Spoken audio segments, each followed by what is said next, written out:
Very good morning, dear children. Let's start our today's class with a prayer. God grant me the serenity to accept the things I cannot change, courage to change the things I can, and the wisdom to know the difference. Amen. Dear children, today we are going to see the 12th lesson, periodic classification of element. This chemistry lesson. In biology, we have seen about biodiversity, isn't it? All the living organisms are unique in their nature and property. But how we categorize them? We categorize them according to their properties. So we have a classification table, isn't it? Similarly, we live in the world of substances with great diversity. Substances are formed by the combination of various elements. So these elements are unique in their nature and property. So how can we categorize them? According to their properties, scientists started to look for a way. In the very beginning, that is in 18th century, there were only 31 known elements. By 1865, the number of elements has become 63. Now, in the present era, almost 118 elements have been discovered. As different elements were being discovered, scientists gathered more and more information about the properties of these elements. They found it difficult to organize all that was known about the elements. They started looking for some patterns in their properties, on the basis of which they could study such a large number of elements with ease. So let us discuss the concept of classification of elements in this lesson, proposed by various scientists from early to modern period. The very first recorded classification is done by Daubernier. It is known as Daubernie's traits. In 1817, Johann Wolfgang Daubernier, he was a German chemist, suggested a method of grouping elements based on their relative atomic mass. Kindly notice, it is based on the relative atomic mass, not simply atomic mass, relative atomic mass. He arranged the elements into groups containing 3 elements each. He called these groups as triads. Tri means 3, so he called these groups as triads. So what is the year? In 1817. So at that time, how many elements have been found? Has been found nearly 31 elements. So among those 31 elements, he grouped those 31 elements into three groups and called them as triads. So what is the classification formula or theory given by Daubernier? When the 3 elements in a triad are arranged in the ascending order of their atomic masses, the atomic mass of the middle element is nearly the same as the average of atomic mass of the other 2 elements. So to understand that, see, this is the Daubernier's law of triad. See, this is the first group. In the first group, the element's name is lithium, sodium and potassium. Li lithium, Na sodium, K potassium. See, the atomic mass of lithium is 6.9 and potassium K is 39.1. You have to find out the average. So you have to add 6.9 plus 39.1 and you have to divide it by 2. The result will be 23. For sodium it is 23. So this is how he formulated his theory, as the middle element is nearly the same as the average of the atomic mass of the other 2 elements in a triad. அப்போ ஒரு ட்ரைடில் இருக்கிற lithium, for example இந்த first tried lithium பொட்டாசியமோட ரெண்டுக்கும் average atomic மாஸோட average கண்டுபிடிச்சிங்கன்னா அதுதான் நடுவில் இருக்கிற element சோடியமோட atomic மாஸாக இருக்கணும் அப்படின்னு சொல்கிறாரு. So it is second triad பார்த்தீங்கன்னா chlorine, iodine, so 35.5, iodine 126.9, bromine nearly 79.9. Is it clear? So among the 31 element which was found in his time, 31 element, but in his classification, in his group, only 3 triads are available. Totally he can accommodate 9 elements alone. What about the remaining elements? So let's see the limitations of Daubernier's triad. Let's see the limitations of Dauberni's classification. Dauberny could identify only 3 triads from the element known at that time, and all the elements could not be classified in the form of triads. The law was not applicable to elements have very low or very high atomic masses. So next comes Newland's law of active. As you all know, what is the meaning of active? Octave means 8. Oct means 8. So in 1866, John Newlands arranged 56 known elements in the increasing order of their atomic mass. Kindly notice atomic mass.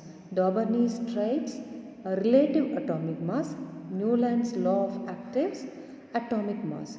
He observed that every eighth element has properties similar to those of the first element, like the eighth note in an octave of a music is similar to the first. This arrangement was known as law of octaves. You might have know this sarigama padani. So 7 ஸ்வரங்கள் சொல்றாங்கல்ல, நான் sarigama padani san முடிப்பாங்க. So the eighth one will be the first one. The first and last note of the octave has the same sa. Likewise, in the Newland's table of octaves, the element F is the eighth from the element H. So if F is the eighth from the element H, thus they have the similar properties.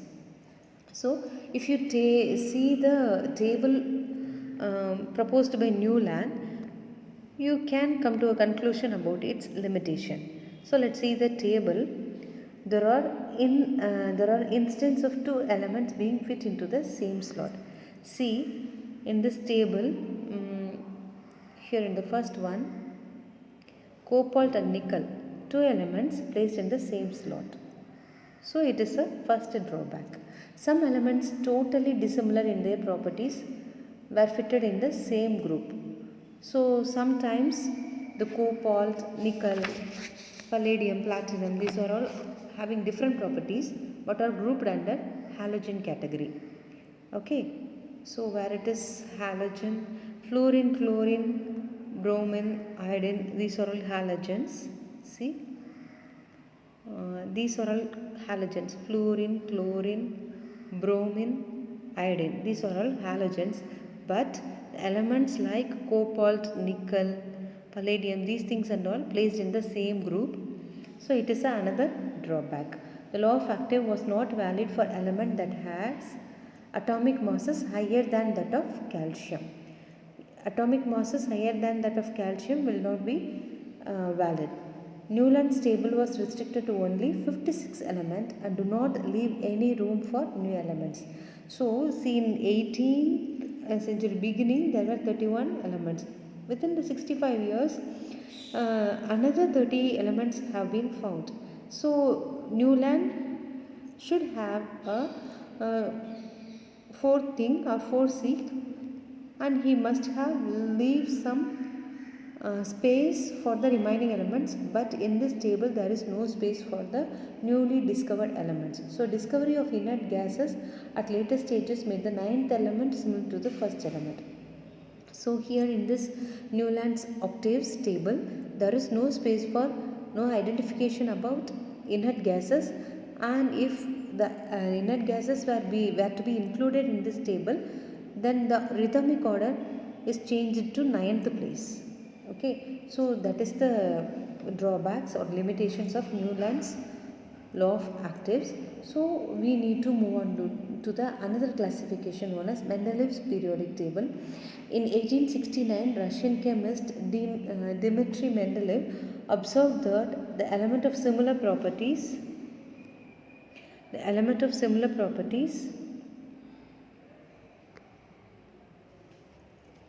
repeat at regular intervals when the elements are arranged in the order of their atomic masses.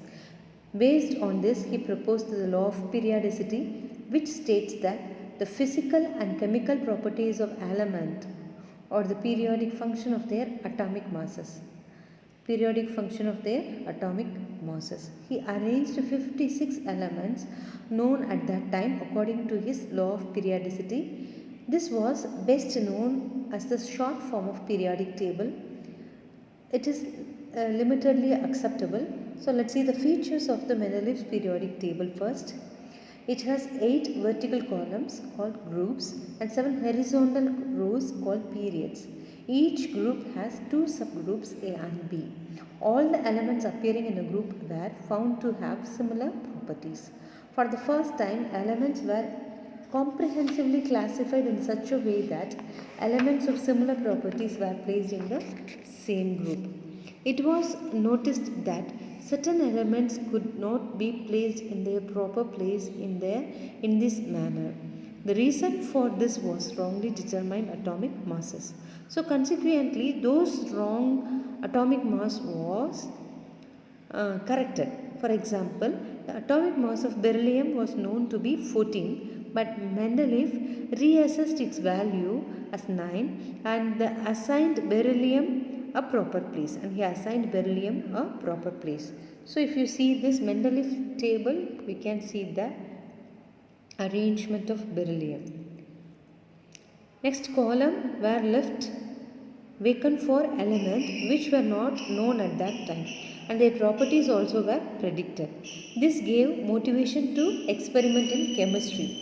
Mendeleev gave name Eka aluminum and Eka silicon to those elements which were to be placed below aluminum and silicon respectively in the periodic table, and predicted their properties. The discovery of germanium later during his lifetime proves he is correct. See, this is the germanium. Later only this germanium has been founded. Before that it is not found. Space has been left. What are the limitations? Elements with large difference in the properties were included in the same group. For example, hard metals like copper and silver are placed in the same place as the soft metal have, that is sodium and potassium. Sodium and potassium are soft metals. This is sodium, this is potassium, but it is placed in the places of hard metals like copper and silver. Similarly, no proper position could be given to the element hydrogen. See, this is hydrogen. No proper place was given to the element hydrogen. Non-metallic hydrogen was placed along with the metals like lithium, sodium. So, the hydrogen is placed in this group.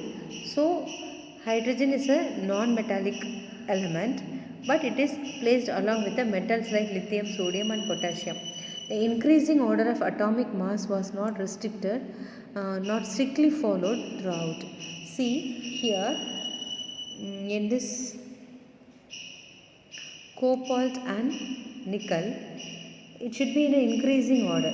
See here the atomic mass is in an increasing order, but see here 55.85, 58.93, 58.71. 58.71 should be placed before, because the order must be in increasing, but it is not followed in this periodic table. Cobalt and nickel and tellurium and iodine. Tellurium and iodine. Here also there is a difference. Tellurium and iodine. Okay. See this. 126 should be placed before 127, isn't it? But it is in this order in Mendeleev's periodic table. No place for isotopes in the periodic table has been given. These are all the limitations of Mendeleev's periodic table. So now comes modern periodic table. In 1913, the English physicist Henry Moseley, through his X-ray diffraction experiment, this experiment you will be learning in your 10th standard, X-ray diffraction experiment.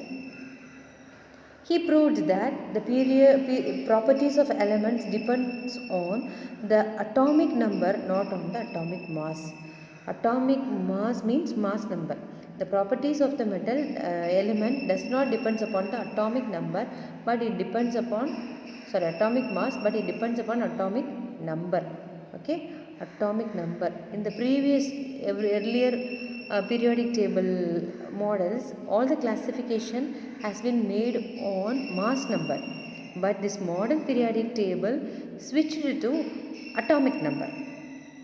It is a very good and correct prediction to classify the element. This modern periodic table is the extension of the original Mendeleev's periodic table and known as the long form of periodic table. Modern periodic law. Atomic number of an element indicates the number of proton or the number of electron, as we already learned in the previous lesson. The physical and chemical properties of elements depend not only on the number of protons but also on the number of electrons and their arrangement. What is the meaning of arrangement of electrons? That is electronic configuration. Electronic configuration in an atom. Hence, the modern periodic law can be stated as follows. The chemical and physical property of the element or the periodic function. The chemical and physical property of the element or the periodic function of their atomic numbers. Based on the modern periodic law, the modern periodic table is derived. Let's see the features of modern periodic table. All the elements are arranged in the increasing order of their atomic number. So, according to the electron number, the elements are arranged in an increasing order. The horizontal rows are called periods. There are 7 periods in the periodic table. The elements are placed in periods based on the number of shells in their atoms. The elements are placed in the periods based on the number of shells in their atoms. Vertical columns in the periodic table started from top to bottom are called groups. So 7 periods, 18 groups.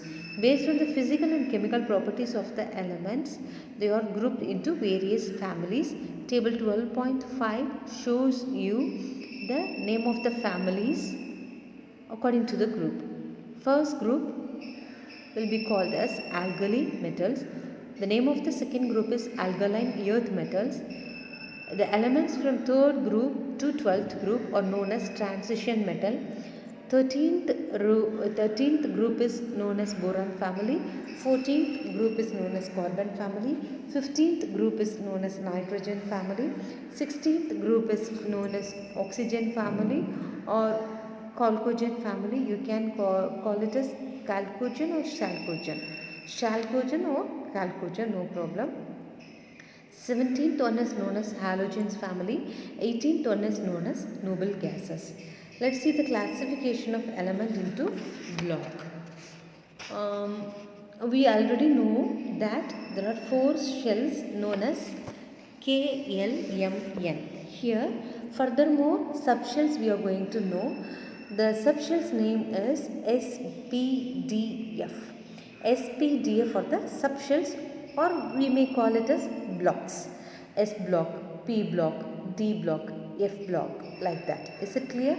So, KLMN are called as shells, SPDF are called as subshells or blocks. Let's see the property of each blocks. What about S block element? It includes group 1, that is alkali metal, and group 2 alkaline earth metal. Before we see this blocks detailedly, we should see the periodic table. See this periodic table. This kind of periodic table has been given in your textbook. This is the modern periodic table.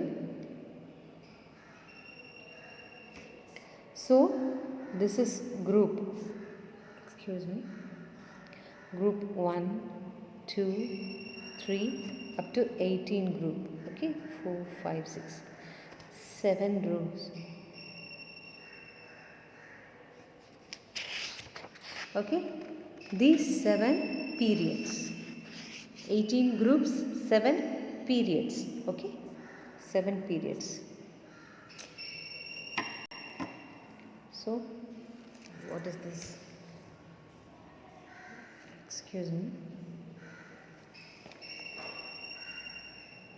1, 2, 3, 4, 5, 6, 7. 7 periods are there. Okay.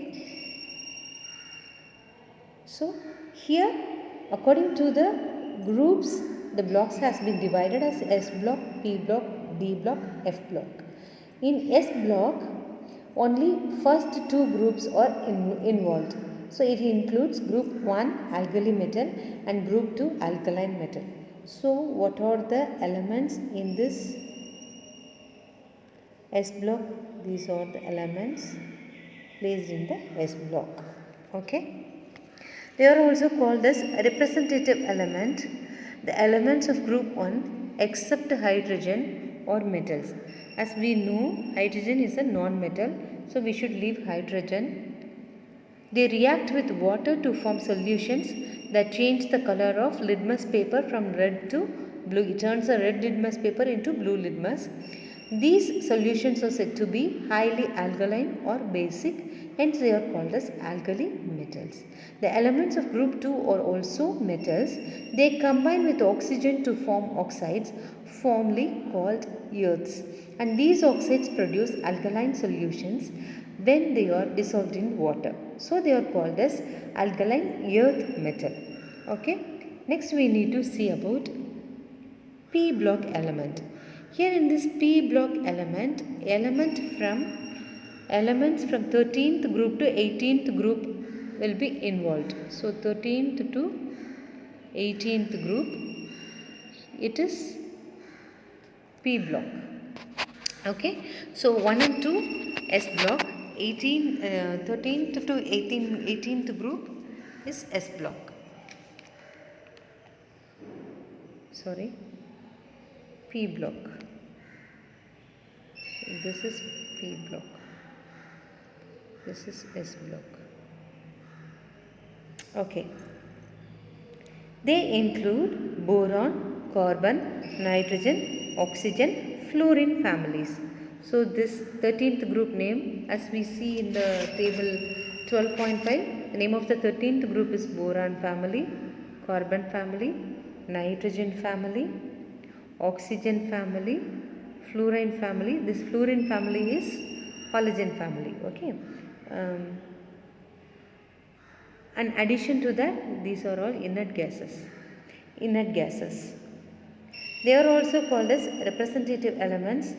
The P block is home to the biggest variety of element, and it is the only block that contains all three types of elements: metals, non-metals and metalloids. All the three kind of element, metals, non-metals, metalloids are present in P block elements. And D block, it includes group 3 to group 12. Group 3 to group 12 is D block. Okay. D block elements. They are found in the center of the periodic table. Their properties are intermediate between S and P block. So their properties are intermediate to that of the S block and P block element. They are called as transition element. F block element. See in this D block element, in the third group, it is in a different color. So what is the meaning? It is to be continued here. So here they provide a separate block known as F block. Okay. It includes 14 elements after lanthanum, that is 57th, and called lanthanoids, and 14 elements after actinium, that is AC89, called actinoids. They are placed at the bottom of the periodic table. They are also called as inner transition element. They are in the bottom of the table. They are highly radioactive, so they are placed separately in the periodic table. So what are the advantages of modern periodic table? That thing we have to know. Let's see the advantages. The table is based on a more fundamental property, that is atomic number. It's a very foremost advantage. It correlates the position of the element with its electronic configuration more clearly. I will post you the periodic table with electronic configuration. It will be very helpful to understand the advantage of the modern periodic table. The completion of each period is more logical. In a period, as the atomic number increases, the energy shells are gradually filled up until an inert gas configuration is reached. Dear children, I am going to explain the third point again. The completion of each period is more logical in a period. Period means we have to see the period. நான் இங்கே உங்களுக்கு second period எடுத்திருக்கேன். இதுதான் second period. இதில் the atomic number increases, atomic number அதிகமாக the energy shells are gradually filled up until an inert gas configuration is reached. அப்போது இதில் ஒவ்வொன்றிலையும் என்ன ஆகும் அப்படின்னா ஒரு எலக்ட்ரானாக நிரம்பிட்டே வந்துட்டு கடைசியாக இன்னட் கேஸ் கான்ஃபிகரேஷன் வர்ற வரைக்கும் ஒரு பீரியட் முடியும், அடுத்த பீரியடுக்கு போயிடுவோம் அப்படின்னு சொல்லி சொல்கிறாங்க. இப்போ நான் சொல்கிறது உங்களுக்கு புரியும்னு நினைக்கிறேன். லித்தியமோட எலக்ட்ரானிக் கான்ஃபிகரேஷன் இருக்குது, கொஞ்சம் பெருசு பண்ணி பார்த்துக்கோங்க. லித்தியமில் மொத்தம் 3 எலக்ட்ரான் இருக்க முடியும். லித்தியமில் 3 எலக்ட்ரான்ஸ் கேன் பி பிளேஸ்ட். இந்த 3 எலக்ட்ரான் எப்படி இருக்குது அப்படின்னா 1s2, அதாவது 1 அப்படின்றது ஷெல், கே ஷெல். 1ன்றது எதை இண்டிகேட் பண்ணுது? கே ஷெல்லை இண்டிகேட் பண்ணுது. எஸ்ன்றது அதோட சப்ஷெல். அப்போ கே ஷெல்லுக்கு ஒரு சப்ஷெல் தான், எஸ் மட்டும்தான் இருக்கும். அதுக்கடுத்து கேஎல், எல்ன்றதுக்கு வந்து நம்பர் 2, எல் நம்பர் 2 போட்டோன்னா அது எல் ஷெல்லை குறிக்குது. அதுக்கு 2 சப்ஷெல் இருக்கலாம், எஸ்ஸும் இருக்கலாம், பியும் இருக்கலாம். எஸ்ன்ற சப்ஷெல்லில் 2 எலக்ட்ரான் தான் இருக்க முடியும், பின்ற சப்ஷெல்லில் 6 எலக்ட்ரான் தான் இருக்க முடியும். அப்போ லித்தியமில் 3 எலக்ட்ரானில் 2 ஃபஸ்ட்டு ஷெல்லில் ஃபில்லப் பண்ணிட்டோம். எஸ் பிளாக்கில் 2 வந்துடுச்சு. மீதி இருக்கிறது செகண்ட் ஷெல்லுக்கு போகுது. செகண்ட் ஷெல்லோட ஃபஸ்ட்டு பிளாக் என்னது? S block. எஸ் பிளாக்கில் மீதி இருக்க 1 வச்சு நிரப்பியாச்சு. 3 எலக்ட்ரான் நிரம்பிடுச்சு. அடுத்து பெரிலியமுக்கு எத்தனை எலக்ட்ரான் இருக்குது? 4 எலக்ட்ரான் இருக்குது. அப்போ இந்த கேஸ் ஆஃப் பெரிலியம் என்ன ஆகும்? 4 எலக்ட்ரான் இருக்கும்போது கே ஷெல்லில் எஸ்ன்ற சப்ஷெல்லில் 2 எலக்ட்ரான் நிரப்பியிருப்போம். எல் ஷெல்லில் எஸ்ன்ற சப்ஷெல்லில் இன்னும் 2 எலக்ட்ரான் நிரப்ப முடியும். ஏன்னா எஸ்ஸால் 2 ரூம் இருக்குது, எஸ்ஸுக்கு 2 ரூம் இருக்குது, 2 எலக்ட்ரான் அதால் வச்சுக்க முடியும். ஸோ 4 நிரம்பிடுச்சு. இப்போ எங்கே போகிறோம் அப்படின்னா அதே பீரியடில் இங்கே என்ன இருக்குது? போரான் இருக்குது. போரானுக்கு போகிறோம். பெரிலியமுக்கு அப்புறம் அந்த பீரியடில் போரான் தான் வருது. போரானுக்கு போகிறோம். போரானுக்கு மொத்தம் எத்தனை இருக்குது? 5 இருக்குது. அப்போ அது எப்படி நிரம்பியிருக்கும் அப்படின்னா 1s2, 2s2, 2p1. ஆனால் உனக்கு இங்கே பீரியாடிக் டேபிளில் இதை மட்டும்தான் காமிச்சிருப்பாங்க. இன்னர் கோரில் இருக்கிறத காட்டலை, வெளியில் இருக்கிறத மட்டும்தான் காமிச்சிருப்பாங்க. அவுட்டர் மோஸ்ட்டில் என்ன இருக்கோ அதை மட்டும்தான் என்ன காமிச்சிருப்பாங்க. ஆர்பிட்டில் ரிவால்வ் வர எலக்ட்ரான் கான்ஃபிகரேஷன் மட்டும்தான் காமிச்சிருக்காங்க. அப்போ 2s2, 2p1, மிச்சம் இருக்கிறது p1. அப்போ பியில் எத்தனை எலக்ட்ரான் வரைக்கும் இருக்க முடியும்? 6 எலக்ட்ரான் வரைக்கும் இருக்க முடியும். அதனால தான் கார்பனில் கொஞ்சம் என்லார்ஜ் பண்ணி பாருங்கள். உங்களோட புக்கில் இருக்க பீரியாடிக் டேபிளில் எலக்ட்ரான் கான்ஃபிகரேஷன் இல்லை. அதனால் எலக்ட்ரானிக் கான்ஃபிகரேஷன் இருக்கிற பீரியாடிக் டேபிள் எடுத்து உனக்கு சொல்லி கொடுத்துட்ருக்கேன். 2p1. கார்பனில் அப்போ எப்படி இருக்கும்? 2p2 போகும். நைட்ரஜனுக்கு 2p3 ஆகும், ஆக்சிஜனுக்கு 2p4 ஆகும், ஃப்ளூரினுக்கு 2p5 ஆகும், நியானுக்கு 2p6 ஆயிரும். நியானுக்கு என்ன ஆயிரும்? 2p6 ஆயிரும். அப்போ 2 + 6 will provide you 8 கிடைக்கும். அப்போ செகண்ட் ஷெல்லு 8 கம்ப்ளீட்லி ஃபில்டு.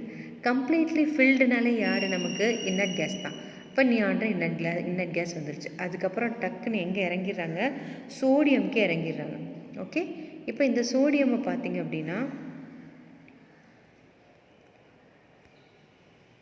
சோடியமை பாருங்கள். சோடியம் எங்கே ஆரம்பிக்கிறாங்க? 3லேருந்து ஆரம்பிக்கிறாங்க. சோடியமோட ஷெல் எங்கேருந்து ஆரம்பிக்குது? 3லேருந்து ஆரம்பிக்குது. சோடியம்க்கு அப்புறம் மெக்னீஷியம் பாருங்கள், இங்கேயும் 3 தான் இருக்கும். அங்கே பார்த்தீங்கன்னா 3. அப்போ தேர்டு சப்ஷெல் ஃபுல்லாக என்ன ஆயிரும்? ஃபில்லப் ஆயிரும். Is it clear? இப்படி வரிசையாக நிரப்பிட்டு இருப்பாங்க அப்படின்றது தான் தேர்ட் பாயிண்டில் சொல்கிறாங்க.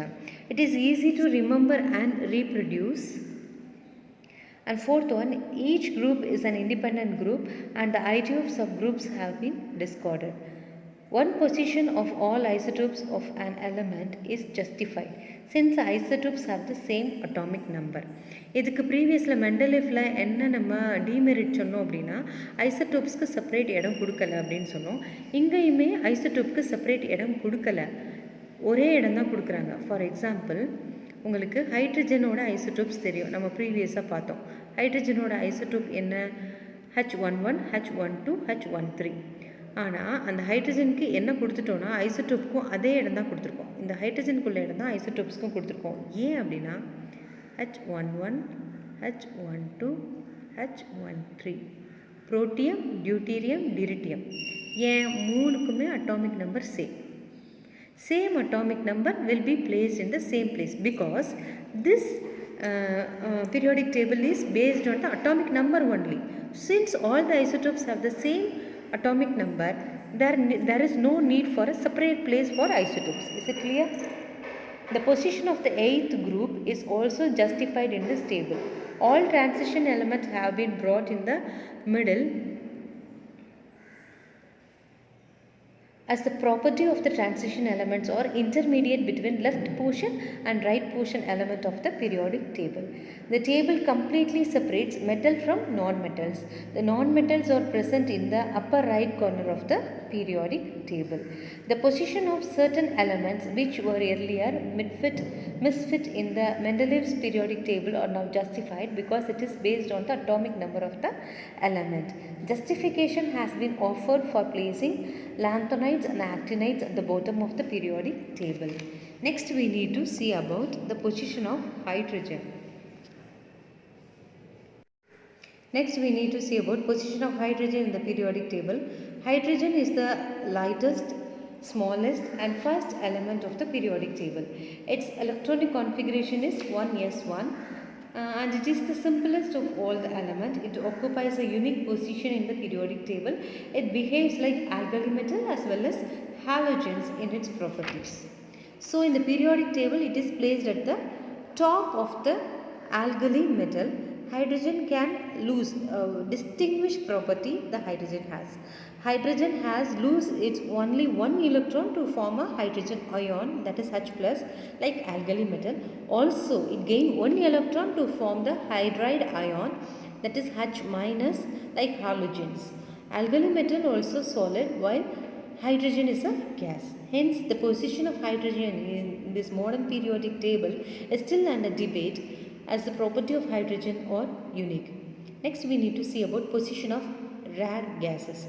The element helium, neon, argon, krypton, xenon and radon of group 18 in the periodic table are called as noble gases or rare gases. They are monoatomic gases and do not react with other substances easily due to completely filled subshells. See at the last 18th group, completely filled. P shell completely 6 electrons there will be. So it is completely filled, it will not react with any other element. So that it is called as inert gases. They are found in very small quantities and hence they are called as rare gases. Next, metals. Metals are typically hot, shiny, malleable, fusible and ductile with good electrical and thermal conductivity. Except mercury, most of the metals are solids at room temperature.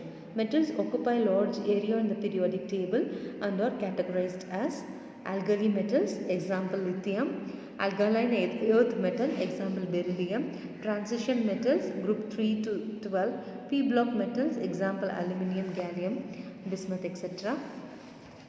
Non-metals. A non-metal is an element that does not have the characters like hardness, shiny, malleable, suitable and ductile.